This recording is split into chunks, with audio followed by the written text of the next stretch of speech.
this episode, we're going to be covering the Zodiac Killer, who was an unidentified serial killer who terrorized Northern California in the late 1960s and early 1970s. He is confirmed to have killed at least 5 people, though he claimed to have murdered up to 37. His identity remains one of the most infamous unsolved mysteries in criminal history. It's a real head scratcher, you know? It is. He left behind cryptic letters for the police, some of them that have still not been solved, and America with a bunch of questions. However, in the last couple of months, there have been new testimonies that came out at the end of last year. The eyewitness account. Those testimonies, I think, point to a main suspect with like almost a 99.9% accuracy rate. And the only thing we don't have is a smoking gun piece of DNA evidence. So I'm excited to get in this case. Let's get into it. Okay. So the Zodiac Killer was a serial killer that was active in the late 1960s and really early 1970s. He has a few confirmed murders. So we're going to go through some of the murders because he mainly aimed for young couples, like college age. He had a fetish. Maybe he did. And it's funny you say that because when we get into the main suspect that we're going to be talking about, it might tie into something fetishy. That's a weird word. It is.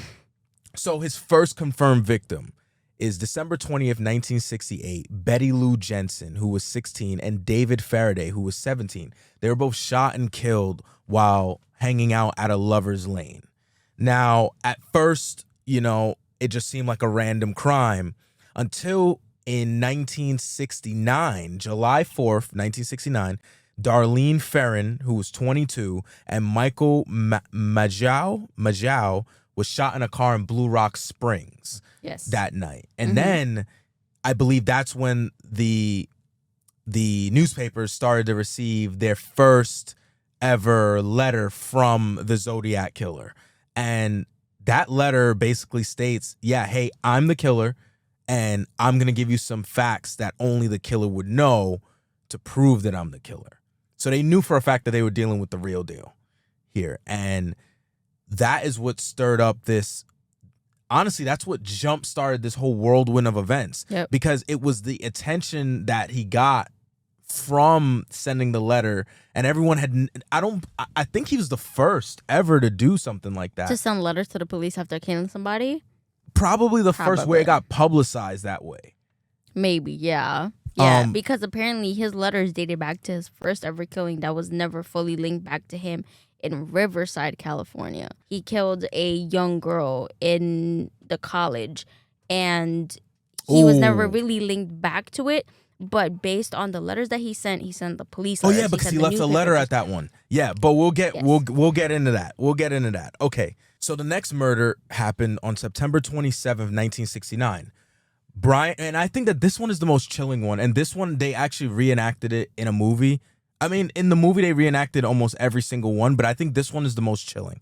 So Brian Hartnell, who was 20, and Cecilia Shepard, 22, they had a nice date. They wanted to go out to Lake Berryessa and basically just have a picnic out by the water. This young lady, what's her name, Cecilia, notices a guy in the distance that keeps getting closer and closer, right? But he's walking behind trees. It's like he's playing zigzag, going in between trees.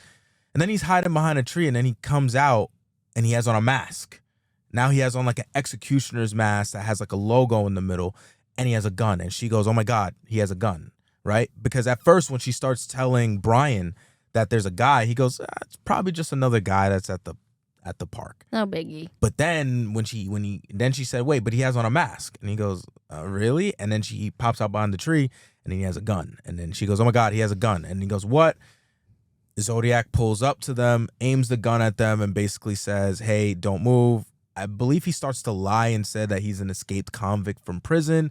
He just wants their money and stuff and he'll let them go, which is a lie. He ties them up, and then Brian is a really smart fellow. So I guess he was studying some form of sociology. So he was trying to keep the Zodiac talking. And then he basically asked the Zodiac, just so that I know, like, are those bullets even real? Like, is that gun even loaded? He shows them that it's actually loaded. And then he puts them on their stomach, and he proceeds to stab them, both of them. And Brian survives. Cecilia ends up dying. Brian lives to give a description of the Zodiac, and that's how we know that he was wearing the executioner's mask and the with the Zodiac logo on it, which has the exact logo that the Zodiac actually, after stabbing them, went out to their car that was at the front of the park and wrote the dates and drew his signature symbol that he draws on his letters to the police. So this is how the police started to really know for a fact that it's him. He was on his wet bandit shit.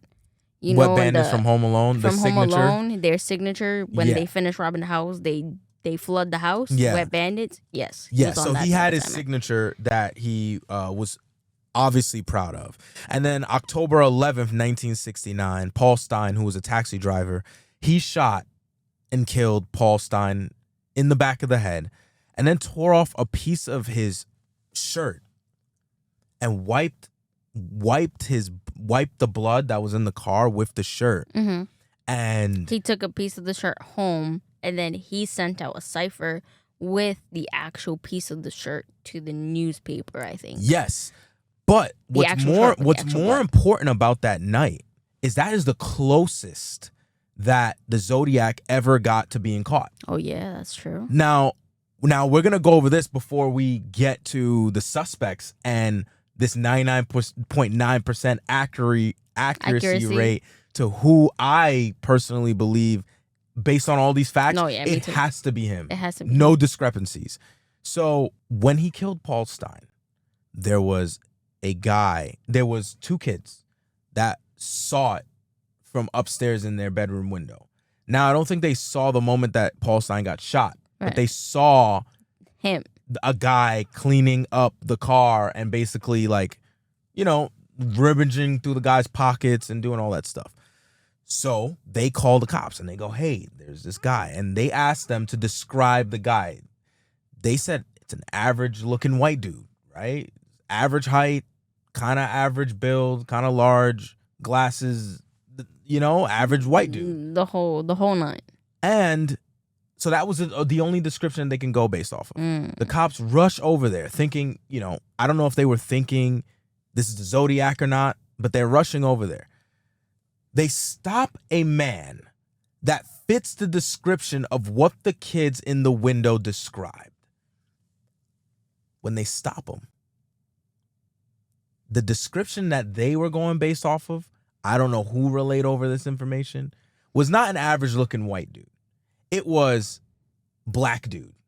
So they stopped the average looking white dude that actually fits the actual description that the witnesses gave to ask him, have you seen any suspicious, basically average looking black dudes around here? Racism never got people anywhere, and this is a perfect example and of that. The guy that's fitting this description, which is basically the Zodiac, we can say that confidently now, said, yeah, I think he went that way. I did see somebody that fit that description. He went that way. And they go, oh my God, thank you so much for your help. And they leave. Apparently, the Zodiac was hiding out in a park, and I'm sorry. And the cops were in that park. They were searching, quote unquote, searching that park, but they didn't search it well enough. And he watched them do donuts in the parking lot and hang out, basically. Bruh. So they got really fucking close to catch him. And he wrote this in his letter.